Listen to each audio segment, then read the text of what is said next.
Built for builders, from beginners to pros, this is where great backyards begin. Welcome to the Ultimate Deck Podcast, your source for backyard building tips, product breakdowns, and pro advice from the front lines of the industry.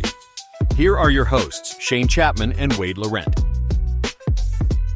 Welcome back to the Ultimate Deck Podcast. Wade and Shane. Hey, you're back. I'm going to be honest. Missing you the last couple episodes. I was waiting for you to put some music on at the start of this. Nope, that's not how this works anymore. It's all done in post, as they say. I was like, yeah, and then you're going to push that button, and then you didn't. And I was like, oh, yeah. No. I don't remember it. Just crickets. Anymore. Okay. In post. Speaking of unfinished things, hey, what a segue. Your deck underneath the deck. Oh. Many decks. I thought you were going to talk about the showroom. Yeah. Well, that too. A lot of people build a deck and they desire someday to do something underneath it, or they want to now and they have no idea what the options are. And yeah, because it's the olden days, lattice.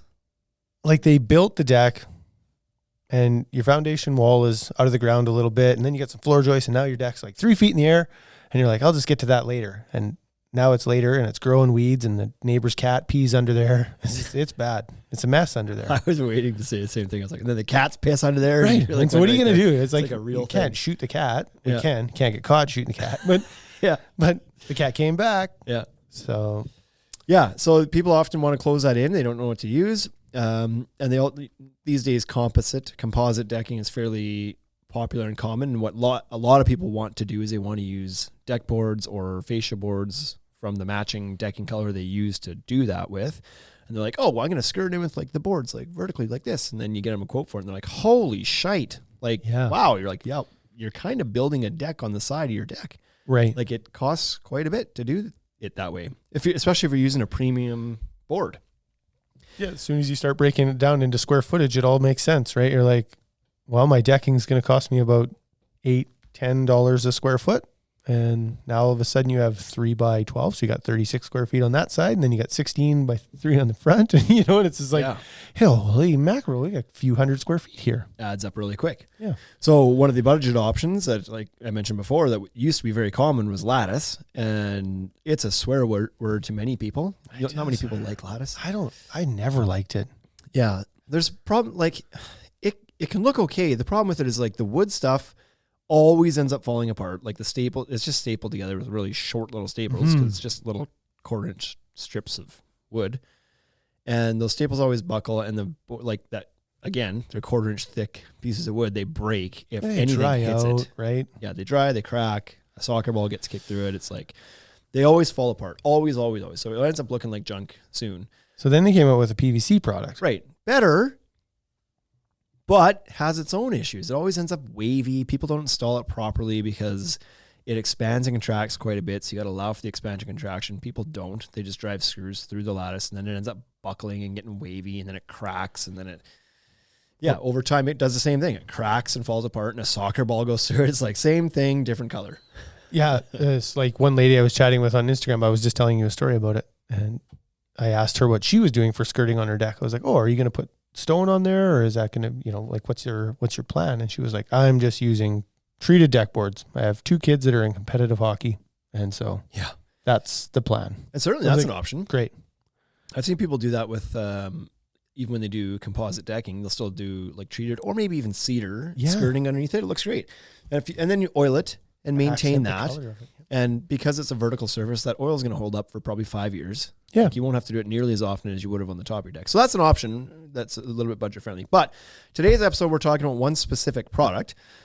And it's not sponsored. I don't even know, we've actually never met these people ever. We buy product from them, but I've never met her. And apparently this has been passed down to her son now. Never met him either. No idea. Yeah. This is not a favor. The product's great. This is nothing. It's just that we sell a lot of it and local people know all about it. And we thought we should share the news. So, and I certainly like it. Like, it's nice to work with. Yeah. I've done it. It's called DeckAll, one word, DeckAll Mesh deck skirting. I think they have different, for some reason they call the different sizes of rolls different things, which is dumb. But DeckAll Project Mesh or DeckAll skirting or whatever they call the other sizes.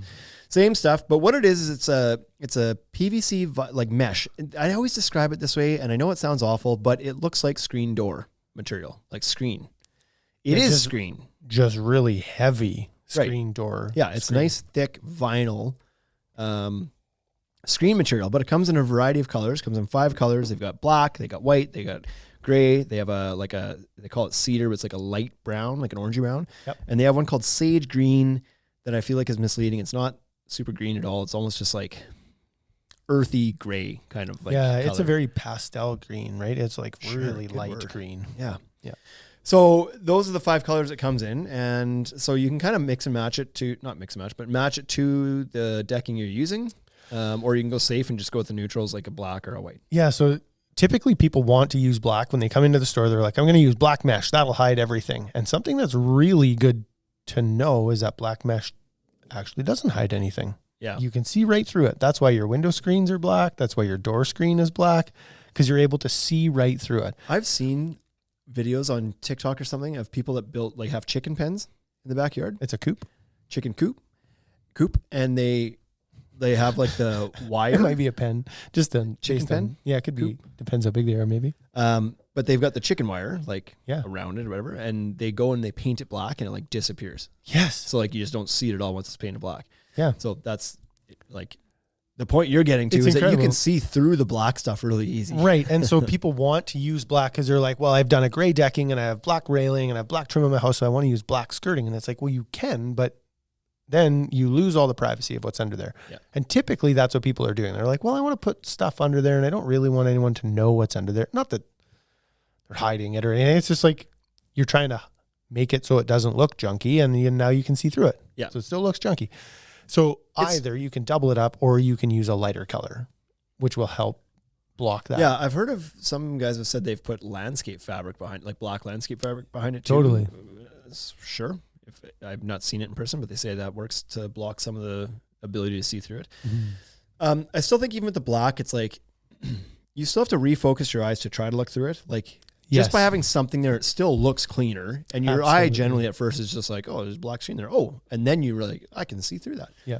But you're right. I've installed the white or the gray, especially. I think any of the other colors really, and you can't hardly see through them at all. Like they just obviously lighter colors reflect more light. I think that's probably the science behind why you can't see through it. But yeah. So if the point is to hide what's underneath the deck, go with a lighter color.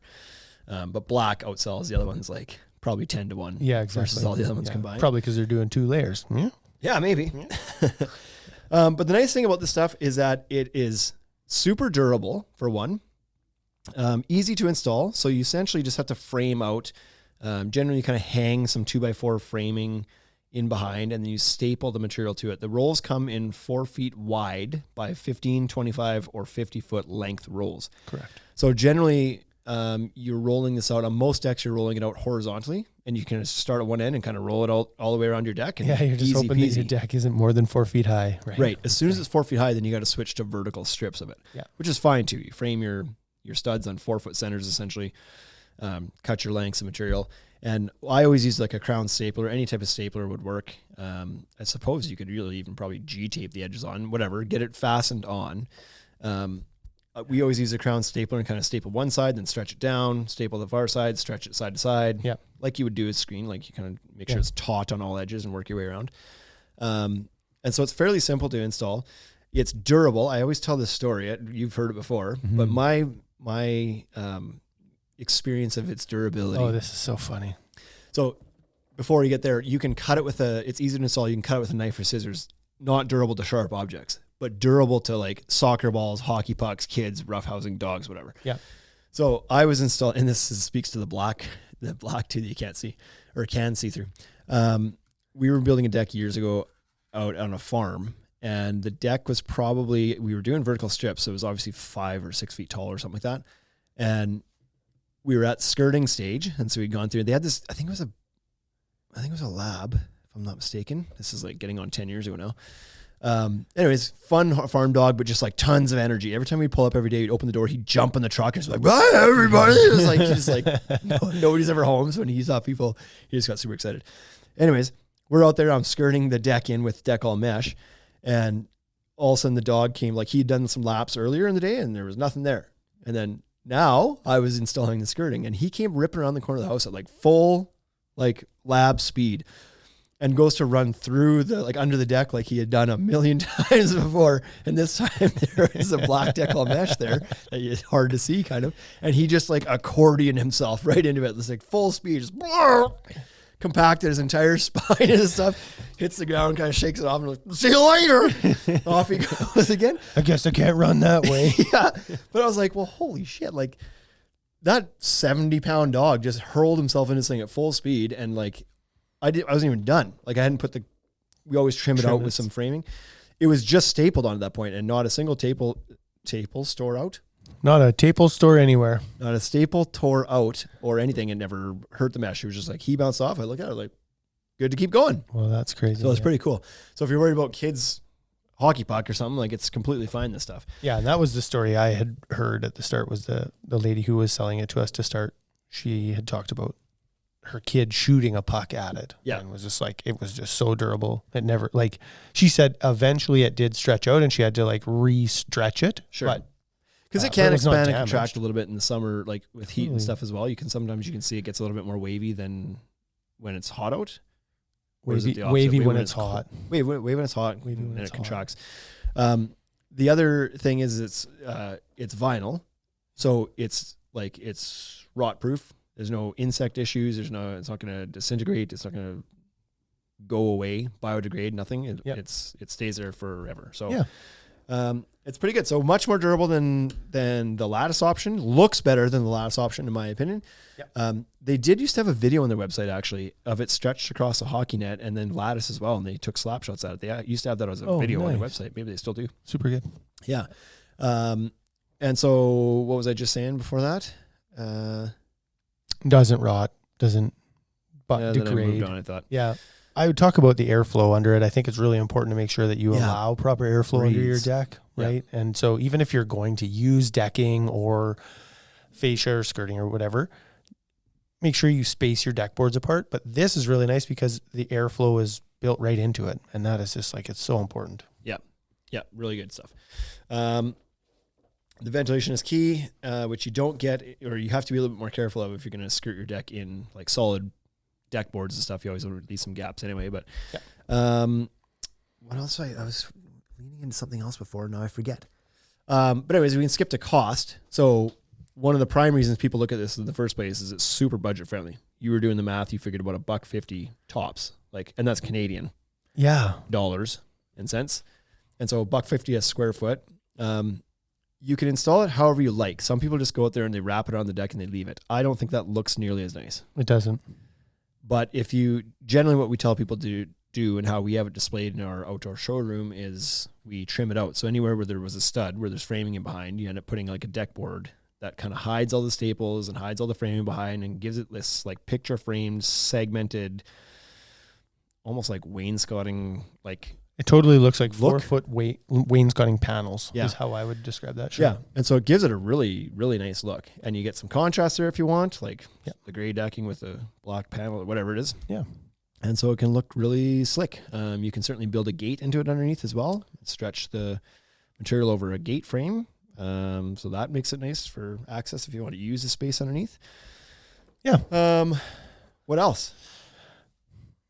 Like, I really think that's it. I think it's an extremely affordable way to skirt in the deck and close that area in. I think it's a really fast install. I don't think that there's any special tools required, like something that a pro or a contractor has, maybe the crown stapler like you were talking about, but you could really use any stapler. Like, it doesn't matter what the stapler is. That's a temporary thing to hold it in place until you can screw some deck boards onto it. Right? Totally. And you could even put screws to it or a screw in a washer. They used to actually come with grommets in them, and I don't know that they do anymore. No, because the grommets would tie it to the ground. Yeah, right? But and I didn't love the grommets on there. They sold a grommet kit, and not that you need theirs. You can go get a grommet kit from anywhere, and do it with grommets if you wanted to stake it into the ground or something. But I suppose you could. Yeah, it doesn't matter how you get it up there. It's very durable, so it's going to hold. The stapler was just easy because we had one on hand. But